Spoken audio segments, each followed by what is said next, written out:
lesson. Who can tell me who is the loudest creature in the ocean? Anyone? Take a guess? Yeah. A whale. What were you going to guess? Whale? Whale. This is, yeah, that's what I thought too. Well, it's not a whale. It's a tiny little pistol shrimp that's the size of a quarter. So, how many of us would ever think that this pistol shrimp would be the loudest? You knew that? You knew that? Really? Don't go there yet. I'm going to give it all away. Okay. So, yeah. So, if you were the manager of the ocean and you're hiring the creature to be the loudest, in the ocean, and if you don't know that it's a shrimp, you would hire the whale, and the shrimp would go unnoticed. So the second lesson is that we can't always see somebody's strengths, and they are hidden inside, and they have to come out in certain situations. So the thing about the shrimp is, do you want to? Yeah, they create a little vacuum bubble in their claw that then makes the water around it basically instantly boil. Yeah. And it makes pretty much like a bullet sound. Yeah. A sound that travels at 60 miles per hour and scares the predators away. But it looks a little weird, right? So other fish might be thinking, it's a weird looking claw. But we can't always, if we were trying to teach the shrimp to protect itself from predators, we might try to teach it to swim faster. We might try to teach it to camouflage itself better. So what would happen if we did that? Would that work? No. So the lesson here is that this is the way the shrimp protects himself, is by making that sound, not by swimming faster, not by hiding from the predators. So when you're doing something, making sure that where you're going is how you're going to get there and not somebody else's way, whatever the goal is. So the thing about the shrimp, do you know the other thing about the shrimp? Being the mantis shrimp now. So no. All right, so the other thing about the shrimp is that they're blind. So they don't know when a predator is coming. So the shrimp has a symbiotic relationship with a goby fish. And the goby fish, whenever it sees a predator, it wiggles its tail, which alerts the shrimp to make that sound. So the shrimp usually attaches itself to a side of the fish. And the lesson here is to find a complementary partner. And that's in anything. So I, in my department, sometimes have to create Excel spreadsheets. Not good at that. The woman next to me loves creating spreadsheets. I ask her for help. She loves that I ask her for help. I hope that someday I have something that I can offer her. But this is what this means, is finding someone who can do something that you aren't as good at and exchanging your strengths in that sense. Okay? All right, what I want you to do next is to take a piece of paper, and when I say go, and you'll have 10 seconds, is to write this statement on the piece of paper, but when I say go. So everyone, get your paper or pens out.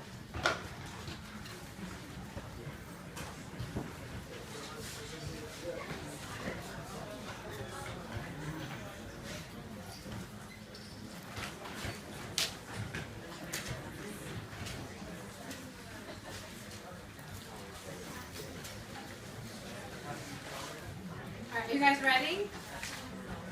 We're going to actually do it in cursive and use your non-dominant hand. So, ready? 10 seconds. Go. That's what you're writing.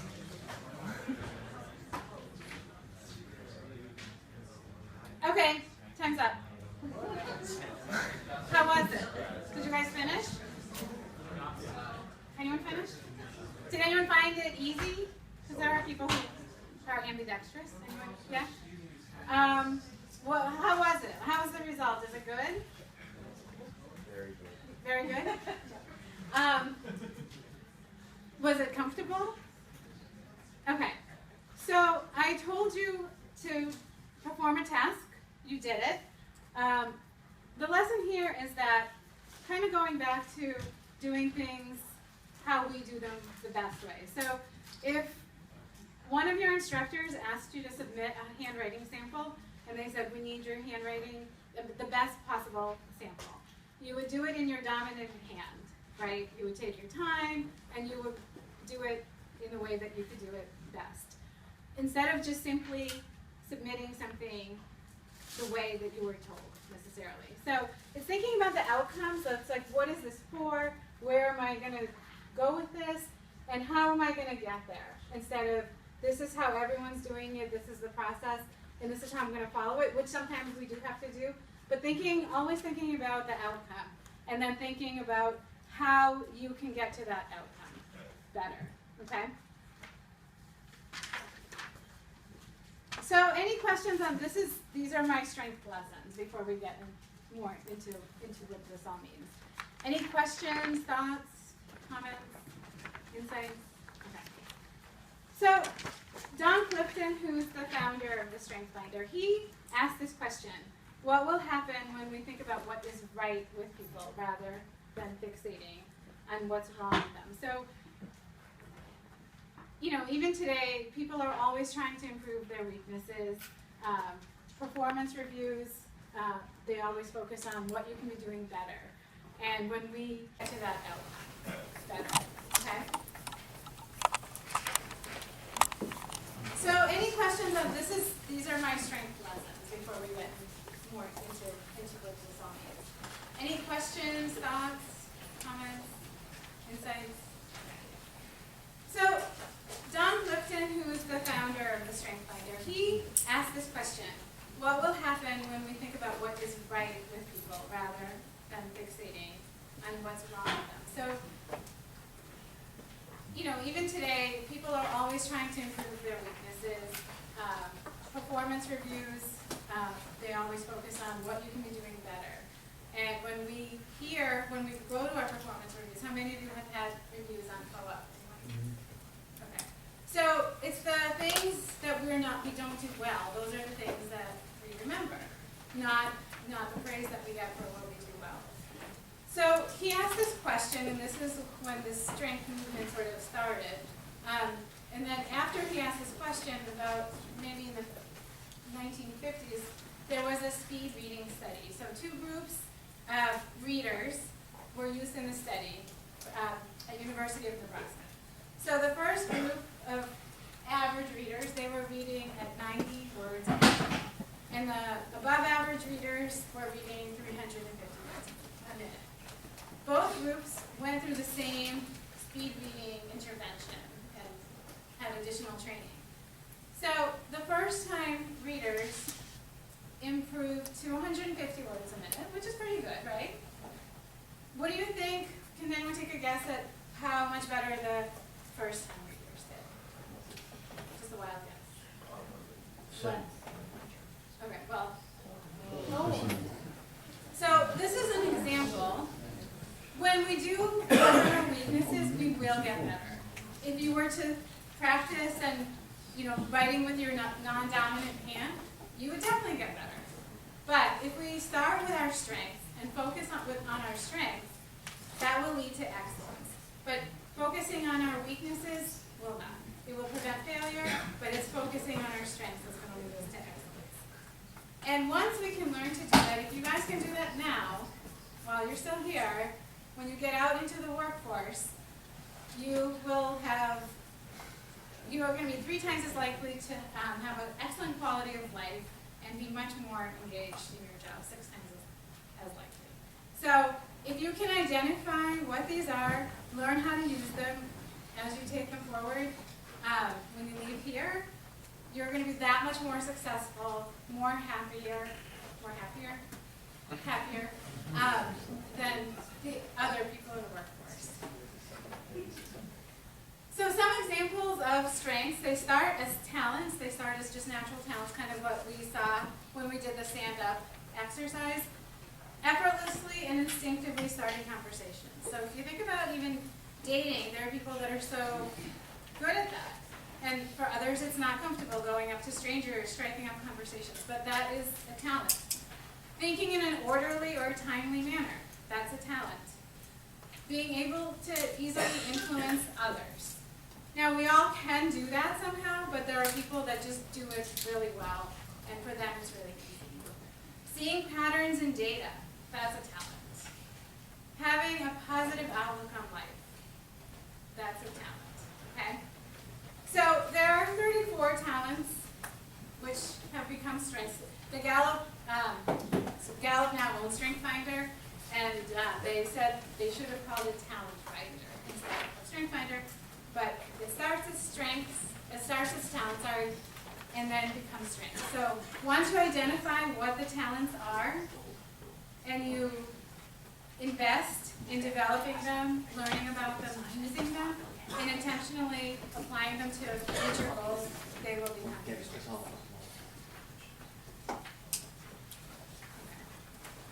So, we're going to get to your reports in just a minute. Before we do that, just to give you a little bit more information about them, all 34 strengths are in these domains. So, these are the executing domains. This is how I get things done. Influencing, how you influence other people. The relationship building ones are how I build relationships. And then the thinking ones, how I use information. Okay? All of us do all of these 4 things. But our dominant strengths may not appear in all 4 categories. They may all be in 1. They may be in 2. They may be in 3. They might be in 4, but that's not that common.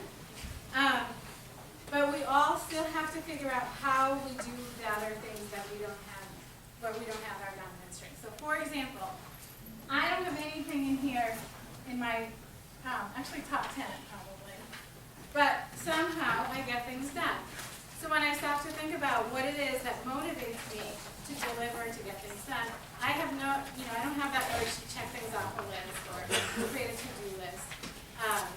But it's through the relationship building, the relationship building strengths. So it's that. It's not letting somebody go is what motivates me to get something done. So thinking about how do you manage where you're not as dominant, but looking through that lens. This is the rest of this is now when you're talking about this in your own 5 strengths. So is there anyone here who has something in every domain? Okay. I do want to get a sense of the group. How many of you, what? There's a few. How many of you have all 5 in any one category? Anyone have 5 in one category? What is it? Strategic thinking? Okay. How about 4 in one category? Thinking? Strategic thinking? Yeah. Executing? You have 4 in influencing? So that is the most rare to have in general, so that's great. So those of you who, need to influence other people, these are your guys. If you're starting your own business, you need to, promote your mission, use him. So when that happens, when you do have 5 or 4 in one category, it's figuring out how to manage where you don't have the dominant ones. And we're going to get into that next. The process to sort of becoming comfortable with your strengths is this process of the naming, claiming, and engagement. It's kind of a 3-step process. So we're going to go through all of these steps. So the naming is, do all of you have your reports or can access your reports? Okay. Maybe? Okay. So I want you all to take maybe 5 to 7 minutes and read through the descriptions. And they should be the inside reports, because those are customized for you. And just highlight some of the phrases that really resonate for you. Okay, so you guys 5 to 7 minutes to do that.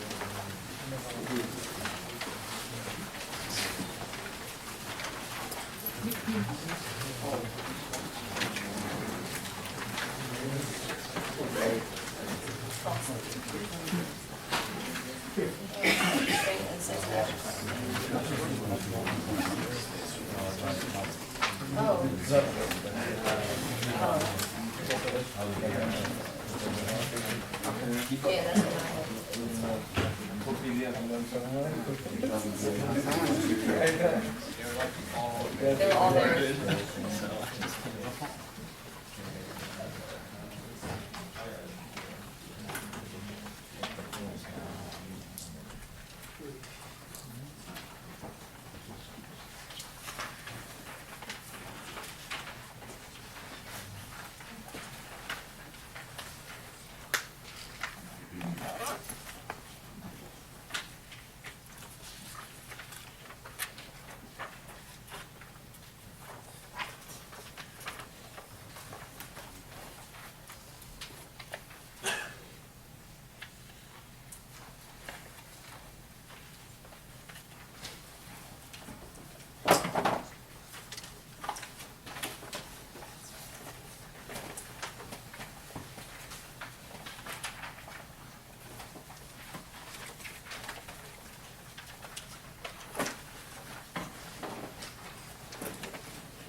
Does anyone have one of those? You have intellection? Intellection? Great. The executed. You had, I have 4. oh, you have 4, sorry. Okay.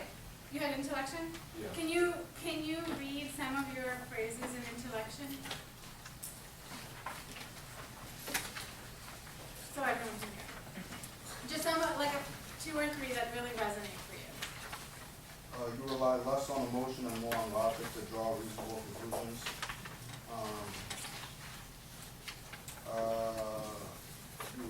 Rely more on, You rely less on emotion and more on logic to draw reasonable conclusions. By nature, you think carefully about weighty matters. You enjoy reflecting on the people and the circumstances in your life. okay. Can you read a couple of your phrases on intellection? I mean, I do have a highlighter, so I can. That's okay, just find, can you pick out 2 that, if they're different from his? Mine was like a bunch of ideas swirling around my head at a given time, and I often think of things that only exist in my head and not in reality. You have 4 in the thinking one? Yes. And you had 4 in the executed one? So their 5 were completely different, but they shared 1. So the insights report is customized for you, kind of using all your 5. That's why his intellection and his intellection are so completely different. So it's really important to pay attention to those nuances and those phrases that really stand out, because that's tailored for you, okay? And then right, yeah, so if you're the idea guy, you will have a lot of ideas, but you need something to stop those ideas to make them execute. So perfect partnership right here. So I encourage you to kind of trade with each other and look at each other's if you have different ones. And what I want you to do next is actually pick 2 of your favorites, pick 2 of your strengths that really, you get. And with the person next to you, spend maybe 5 minutes each talking about the ones that you really own.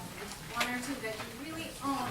Kind of think about how it shows up for you in your life at school, not at school, with friends, if you've been on co-op. Just kind of think about those things. You can take some time to think so if you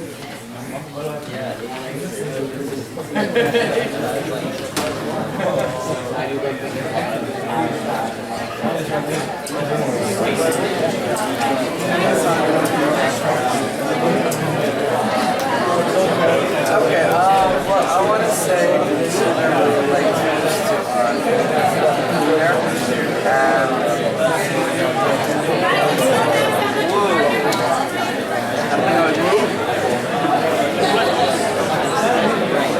they derive satisfaction from breaking the ice. There was another one that I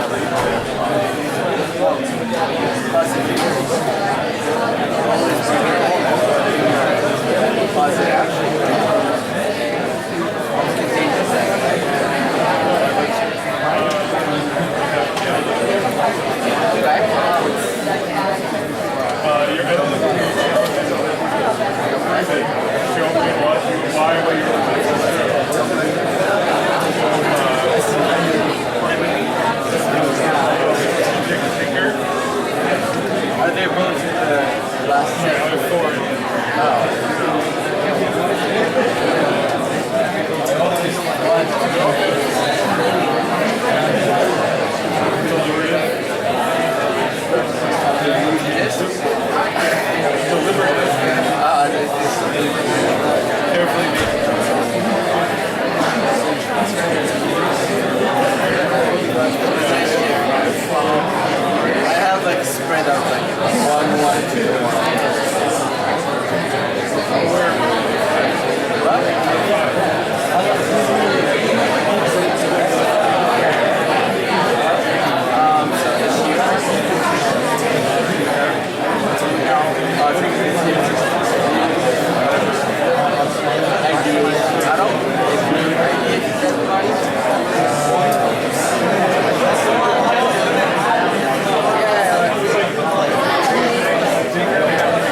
So, through these discussions, did anyone, or can anyone share if the discussion helped them get a better sense of one of their strengths? Yeah. The computer knows too much about me. The what? The computer knows too much about me. It was very spot on. Is that a good thing? Yeah, it was really good. I was impressed. Like even we had the same, we had Achiever, and looking at each other, like our paragraphs were completely different, and they each were in tune to our specific Achiever traits. Good. That could be helpful. If you know how to use that. Good. Anyone else? Any specific theme that maybe you didn't realize was a strength, and now you know that it is, and it's kind of exciting to see what you can do with it? Any of those thoughts? I'll tell you one of mine. So I have Woo, and probably 12 years ago, I met a woman in Target, and we were both shopping for bathing suits for our kids who were just like 6 months old at the time. But now she's a really good friend of mine. But I told another friend of mine right after I met this woman that I met someone at Target, and this other one was like, "Who does that?" So I was like, "You're right. This is not something we do in our society, so I'm not going to do it anymore." So I wasn't using my Woo because I thought, the perception was it's not a good thing to do, and people don't do it. Had I known that this was an actual thing, like a strength, I would have used it. I would have leveraged it. Who knows where I would have gotten, but it would have been something that I wouldn't have felt self-conscious about. So I'm just curious if there are any, I know when I do this, and there are some strengths that some people feel a little bit funny about, but then they get to know them and then it makes sense. So are there any people who have something that it was a little bit uncomfortable maybe, but now you kind of have a better sense of what it means, that it does represent who you are?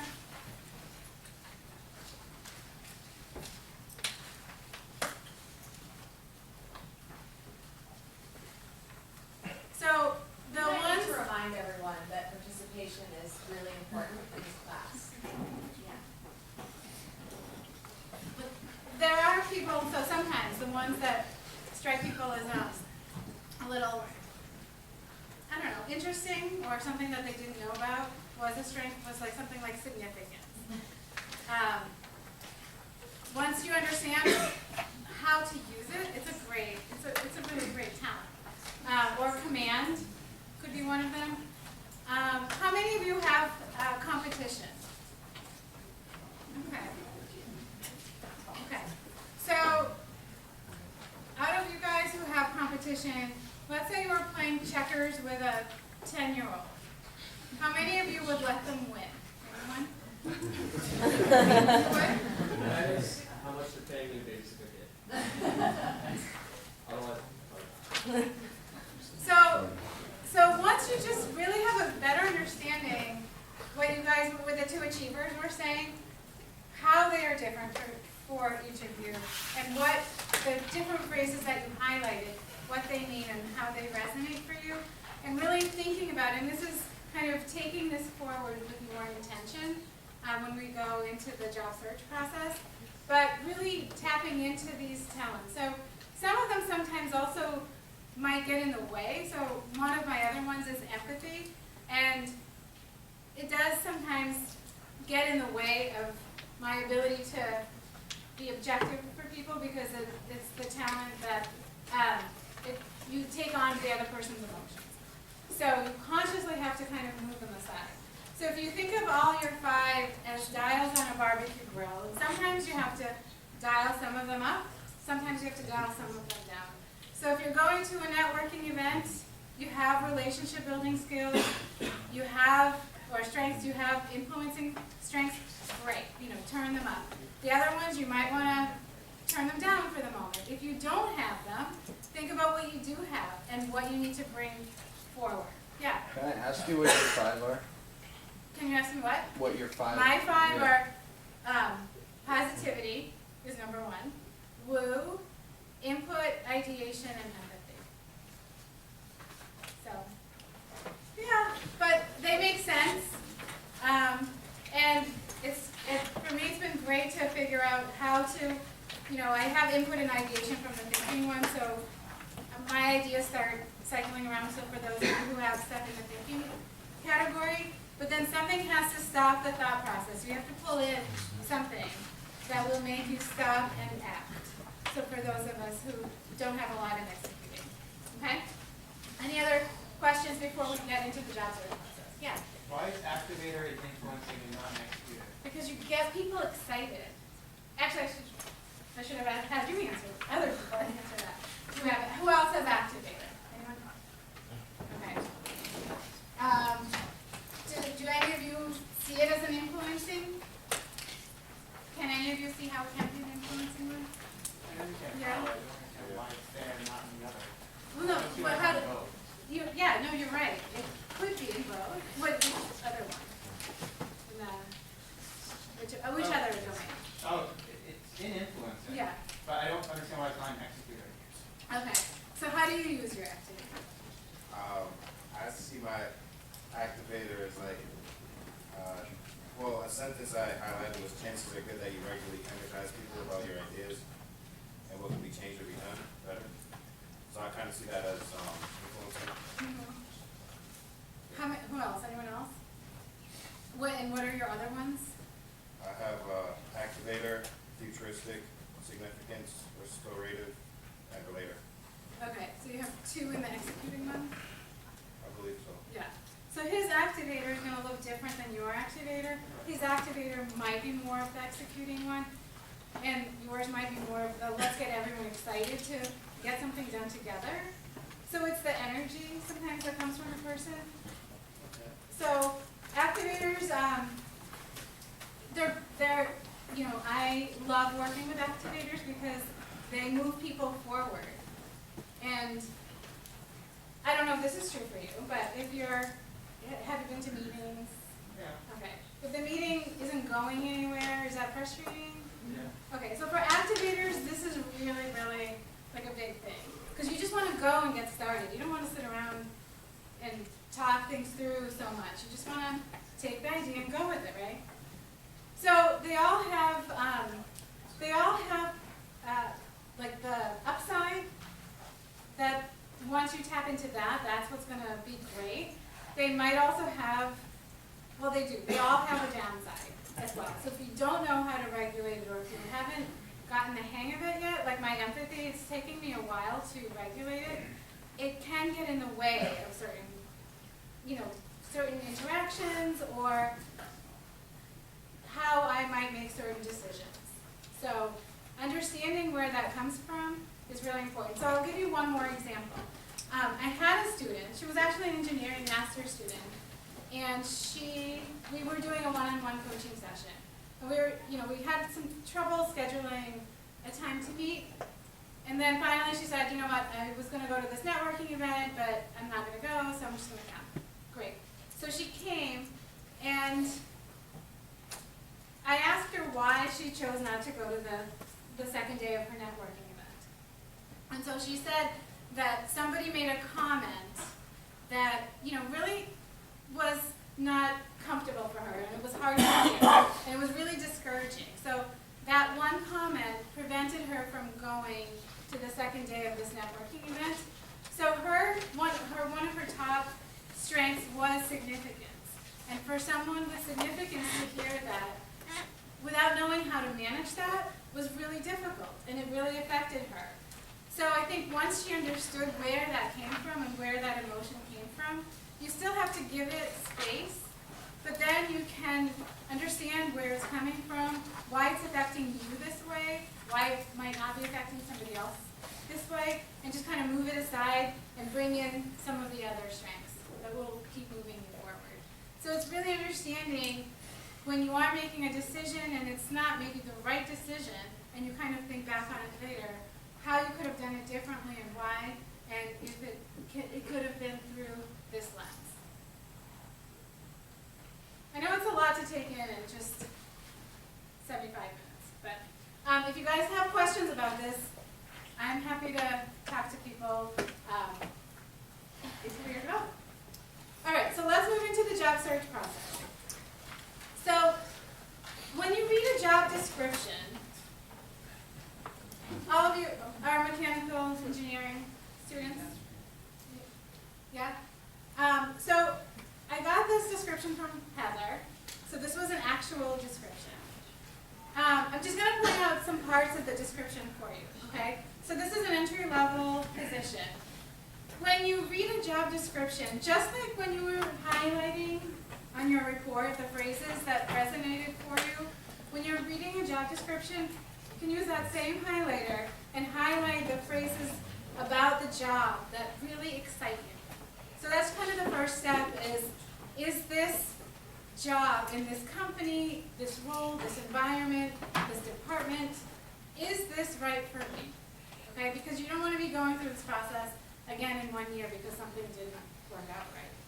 So, for example, it says that this company was established to develop smart mobility platforms for a world in which city navigation and short distance transportation are rapidly changing. So to people who might have ideation, strategic, futuristic, this phrase that things are rapidly changing might be what catches their eye, okay? That's just one example. I have a few more. In the responsibilities of this job, it says you will have the opportunity to work with and learn from everyone. So people with WOO, people with Relator, that's the working with others. Learning, so if you have learner, if you have input, other ones as well, but especially those are going to be the phrases that really resonate for you. And again, if you highlight those phrases when you start creating your resume, writing your cover letter, putting together your portfolio, you're going to be more authentic and you're going to present yourself in a really genuine way with much more passion for the job for the right reason. This says this will involve the creation and or modification. So again, ideation, strategic, maximizer, or restorative. This one says the testing, the responsibilities, there's testing to ensure the components meet the requirements and specifications. So some of the consistency is going to pick up on that as well. But our eye is going to be drawn to different parts. And then there's just these other ones. So in here I found basically, in just this portion of the job description, I found 18 strengths. So a number of different people could apply for that role, but they might be applying for different reasons. But it's really understanding, are your strengths going to be utilized in a way that's going to make you excel? And will this be enough for you? Will this be energizing for you? Will this be exciting for you? And if the answers are yes, then great. And now you have the first step. You found the job description, you found the job, the role that you want to apply for at the company where you will be a good fit. Do you guys have any questions on this or thoughts or any comments? Okay. No? Do you all read job descriptions? Like, do you look for these things already anyway? Okay, great. So you're a step ahead. So let's go through, there are four people, four examples. So there's Sarah, and she's an achiever. I know there are a lot of achievers here, so what are some needs for an achiever in a job? Can anyone give me one or two? Yeah. Ambition? Ambition, yeah. Anything else? If you think of yourself, if you achievers out there, think of what you need. Yeah, Challenges. challenges, right. So kind of, again, looking at your report and seeing what are the things that I will be looking for and what's going to stimulate me so I can keep going and be excited. So these are just some of the things, but again, there are lots of different characteristics. So what are some of the contributions an achiever can bring? How about think of your peers that are achievers, if you might not be. The inclination to finish projects. Yeah. Yeah. Being driven. Being driven. Yeah, exactly. And how could an achiever present him or herself in an interview? So this really comes through. So it shows the interviewer, you really know yourself. So what employers are always telling us is that they're looking for professional competency. So communication skills, presentation skills, writing skills. So the more understanding you have of your strengths, the better you'll be able to articulate what value you'll be able to contribute. So how can an achiever present, within this case, herself, to show, yeah, Show examples of past challenges. yeah, exactly. Deadlines met or like results from past challenges. Perfect, yeah. Among other things, but exactly, just really thinking through. And it takes time to really think about what it is that you have to offer, how you're going to contribute, how are you going to move the department ahead, how are you going to excel, and being able to present that. How about someone with communication? Anyone here have communication? You have communication too? Oh, okay. So what would you need in a role? Yeah. Yeah. It says really share my ideas or feelings with others and ready to initiate conversations and treat strangers as if they were already your friends. Okay. Anyone else have communication? Yeah. How about you? That I want to divert people's attention towards myself, capture it, and lock it. Okay. And then also that I want to approach strangers. Okay. So people with communication they might need a more of a social environment than others. They might need to have colleagues that they can interact with on a daily basis. What are some contributions that someone with communication can make? Again, yeah. Looks like we're gonna take point in presentations. Yeah, exactly. Presentations. Was there someone over here? Okay. The ability to describe how things function in basics rather than giving your audience lots of detail. Yeah. And then how would someone with communication express themselves in an interview? Well, first of all, having the communication strength is on its own an influencing strength. So if you're in an interview, that's one that when we talk about that dialing things up, you want to dial it up. You're a good communicator, you own it, you can do it. So you kind of think of the message that you want to deliver and tell it as a story. And that will allow you to influence the interviewer. So I have two others, but we're going to just move forward because I want to give you guys a chance to do one more exercise. So this is someone with analytical. How many people are analytical? Okay. I was expecting to see quite a bit. So again, making sure that the position has what someone with an analytical strength will need. Okay? What you'll be able to contribute and how you'll be able to, what you'll be able to offer in an interview. And then, this is the last one. So the point of this is that one position could attract many of you, but for different reasons. So let's say you're all applying for this one position. You all are bringing in similar technical skills you're all coming from Northeastern, maybe you have similar GPAs. What's going to make you stand out? How are you going to tell yourself apart? How are you going to talk about your work ethic? How are you going to talk about how you build relationships with coworkers?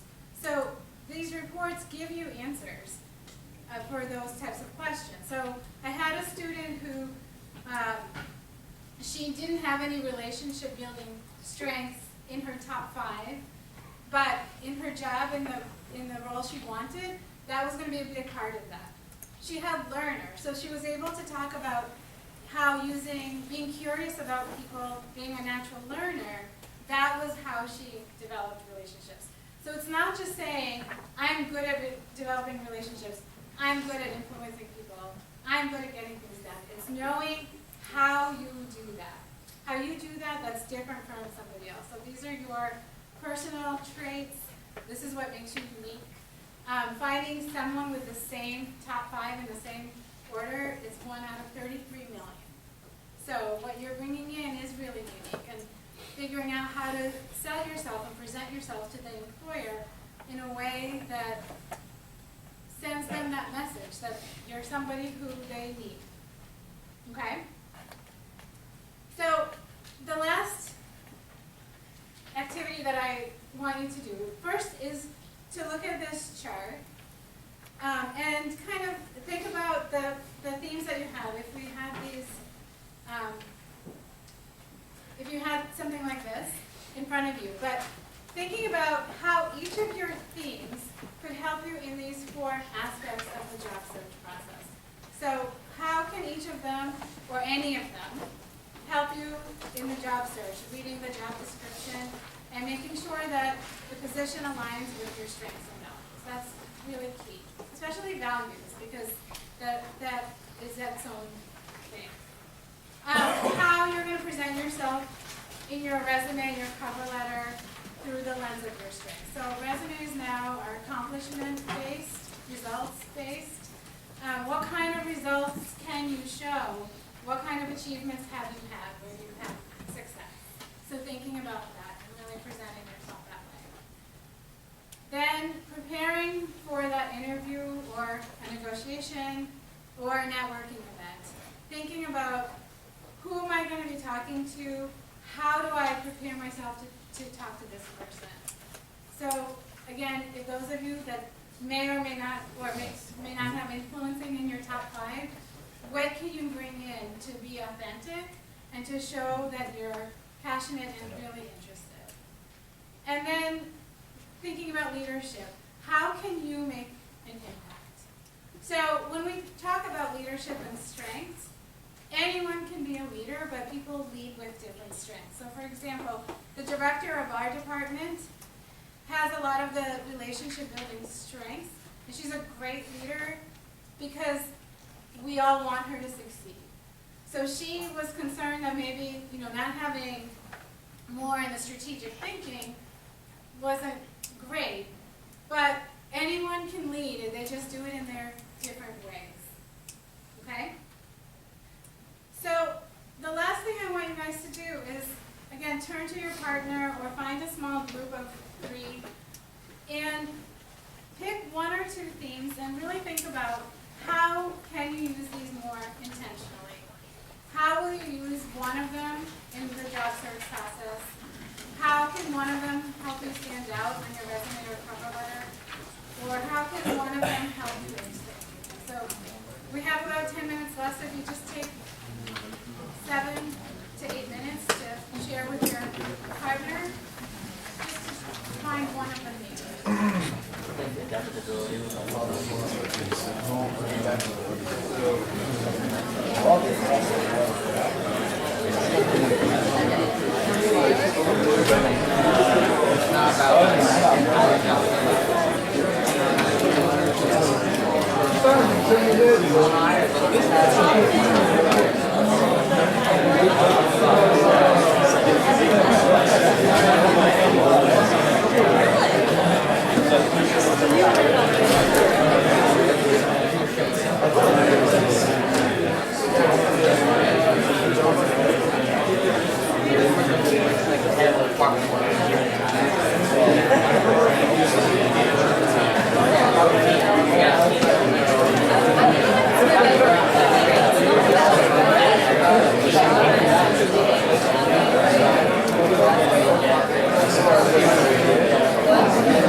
strength that they're gonna be able to use with more intention in their job search process? Any part of it? Resume? Anything? Yeah, thanks. I have individualization, which I never associate with being like a thing for a work environment. I associate it as being a personal thing. But I guess in terms of actually being in a work environment, being able to talk to people one-on-one and like figure out their main positive aspects and flaws and that kind of stuff. Yeah. And I bet you're gonna start noticing where this is coming up for you more in your interactions going forward. So, by the time you get there, it'll be that much easier. How about from the middle section here? Can anyone share one strength that their team uses with more intention? Yeah. So one of mine was ideation, and in my particular one, it talked a lot about vocabulary and use of words. And so I think a strength is conflict resolution, and those are really good if you work on a team. Great, thank you. And how about one from the right section? Yeah. Input, Yeah. because look into like the problems and constantly coming up with ideas for things that I'm not even working on. So I can use that to research things like Yes. Research. That goes with it. Does anyone have any other questions or comments? Yeah. Does anybody ever take this more than once and get a different result? So, once you're out in the working world and you're settled, things might move around a little bit. I mean, who you are, for the most part, is who you are. your dominant strengths are generally 1 through 10. So something that might be 6, 7, or 8 might move into 1 through 5. When you're in a transition, you're using other things. So right now, as you're entering this job search process, you're sort of kind of entering a transition phase. So things might move a little bit, but for the core remains who you are. So it just might mean, like, if something is missing that you think should be there, it might be your 6th, 7th, and 8th right now. So and then if you did take it again, I would say not before 3 years. Yeah. How do you use competition and things like this without walking around and bragging or something like that? Well, it's what motivates you, how you're motivated, and how you motivate others. So people in competition get their teams to figure out how to be the best, because it's really important. So it's about using it for the purpose, with a goal in mind. So it's different from just needing to win for yourself. I mean, that's there, but that's not what's going to come out when you're applying it to, working with others. Does that make sense? Yeah. So my daughter's teacher has competition. We did this with their class. There are 5 4th grade classes, so she always wants her class to be like the first to collect whatever, or the first to get to wherever. And so she motivates them and she gets them excited. But it's really important for her that they win or that they get there first. So that's part of it. Yeah. What are like the negatives of having all of your grades in one area with all 5? So there are no negatives. It's more that those are the things that come so easy for you. And it's the other things that you have to think about and work harder to figure out how you're going to manage that. So for me, not having any in executing is hard because I have to pull the motivation from somewhere else to deliver something. So if you're missing a whole category, it's thinking how can you compensate for that? Or who can you partner with? Or can you outsource it? So it's really just thinking about what you have and how you can leverage what you have towards that goal. Does that make sense? Yeah. Any other? Did you have a question? Okay. Yeah. I found that when I was taking the test, a lot of the questions, the options were not mutually exclusive. Yeah. And so a lot of times I put down neutral, either because I agree with both or didn't agree with either. So, like, does it really take that into account, or does it It just? does. And some people who answer neutral, I forget more than however many, their report will say, because you answered neutral, we're not sure that these are the right results. So did anyone get that message? You did? So if you don't answer with more conviction, it's just that the results might not be as clear for you. But they give you questions, so people will have different questions depending on how you answer them. And it's the ones you answer, I think it's the first third that you answer with the most enthusiasm. That's what starts collecting more of the data to then figure out which other questions to give you. Yeah.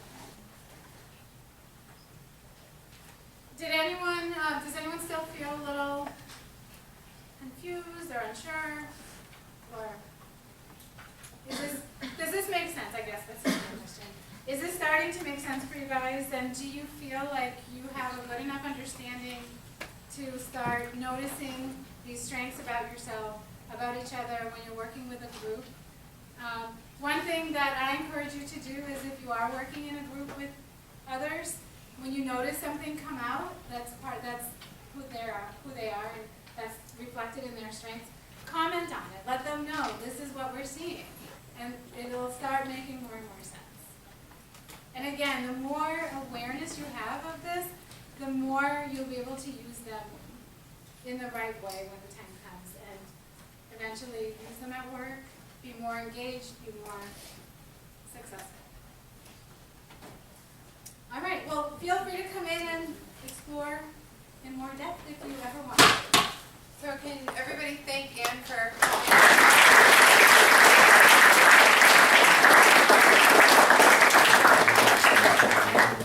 So I just want to, we have a few minutes left in class, so I want to just talk really briefly about how we're going to apply your strengths in the rest of this class.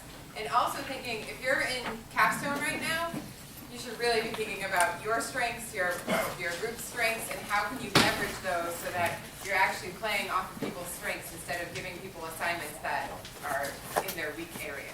So think about those things. So as we move forward in this class, you're going to be looking at your resume. So for next week, one of your assignments is going to be bringing in a professional resume. So be thinking about your strengths. Are they exhibited in that resume? You're going to also be writing a cover letter for next week. So looking at the job description, dissecting it as Anne started to do, and start to put together some stories of things that you've done that demonstrate your skills and your strengths for that job. We're going to be creating a career portfolio in this class. So think about some samples. I want you to brainstorm those for next week. You're going to have a huge list of homework for next week. I'm going to show you in a minute. Just prepping you.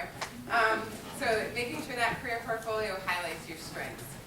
Thinking about, for interviews, what stories could you tell that highlight your strengths? We're going to be in the salary negotiation part of this class. Part of negotiating for salary is understanding your unique talents and strengths. So here, we kind of gave you the answers. It's cheating. Thinking about networking. How are you going to go about this if it's something uncomfortable for you in leveraging your strengths? Talking about ethics and determining if, how your strengths fit in there. Do they align? And finally, looking at leadership and how your strengths impact you as a leader, but also whom you're following. Okay? So for next week, we have quite a bit to do. So this class, similar to 2000, is really more front-loaded. So you'll have quite a few assignments for next week, and then it kind of goes on and off a little bit. So just be aware that not every week is going to be this heavy. So we want you to read pages 1 through 15 in the packet. Find a job or a job description that you're interested in applying for, and it needs to be something you're qualified for. So don't pick CEO of Google or whatever stupid job. Write a cover letter and tailor your resume to that job, and then bring all 3 of those documents to class and upload them to Blackboard. You'll be able to see on Blackboard where they go.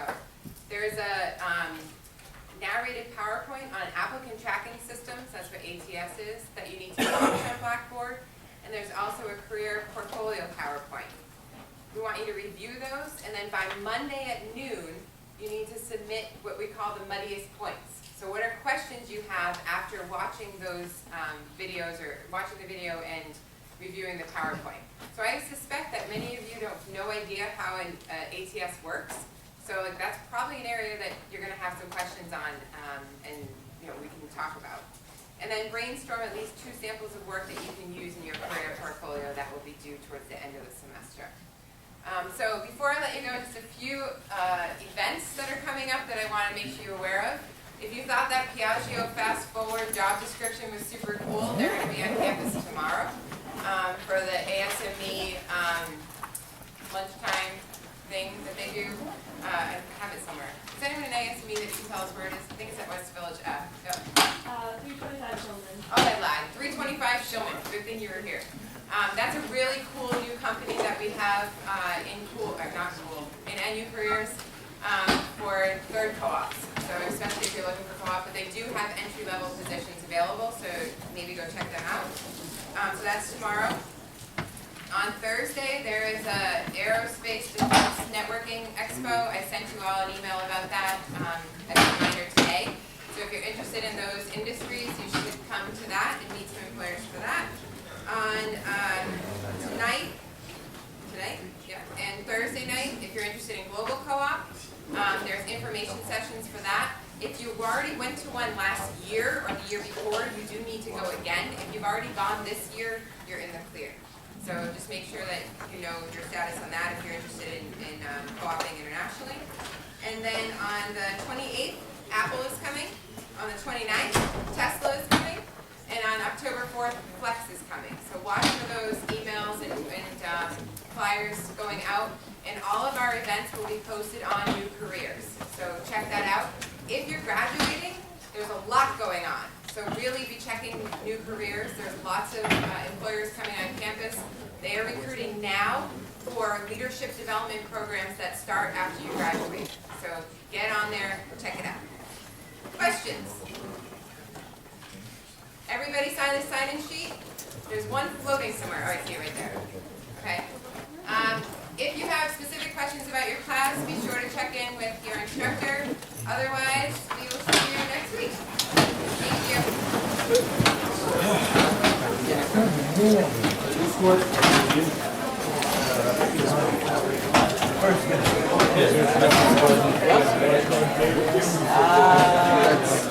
Depends on what. Actually, you have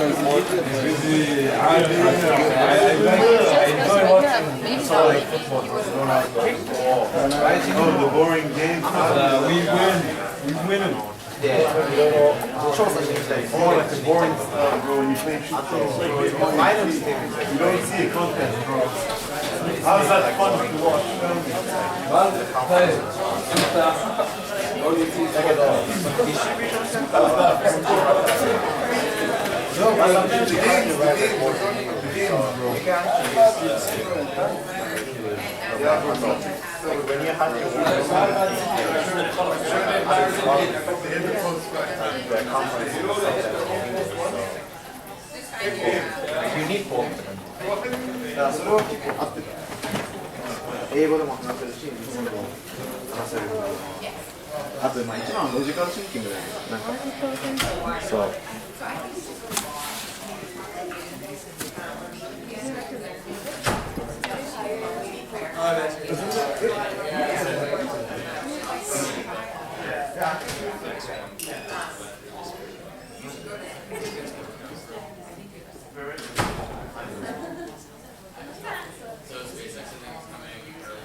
They're coming, so they're doing the Cambridge thing, and then they'll come to the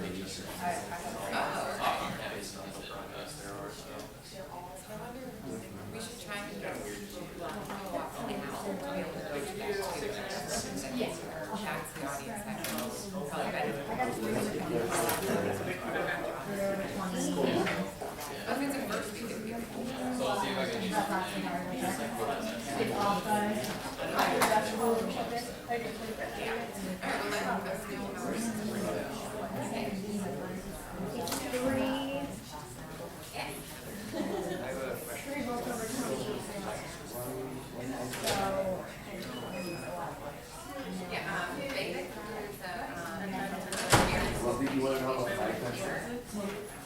Another guy. Over 20 milliamps for the drops too. No. I don't know, maybe. I don't think so. 20 times 10 Do you know the people think so? I just okay. instruction, but that'd be.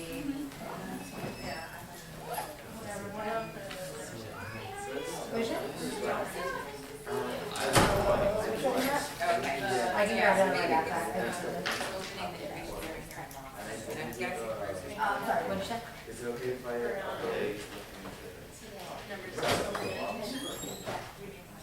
They're probably talking about either. Are you graduating? Yeah, so you should definitely talk to him. He's the one that's opening the center here. And he's like actively hiring their center. So you just enroll and edit this part out where. Yeah. We started last week. Absolutely. But, Where's the stuff button? identifying jobs and trying to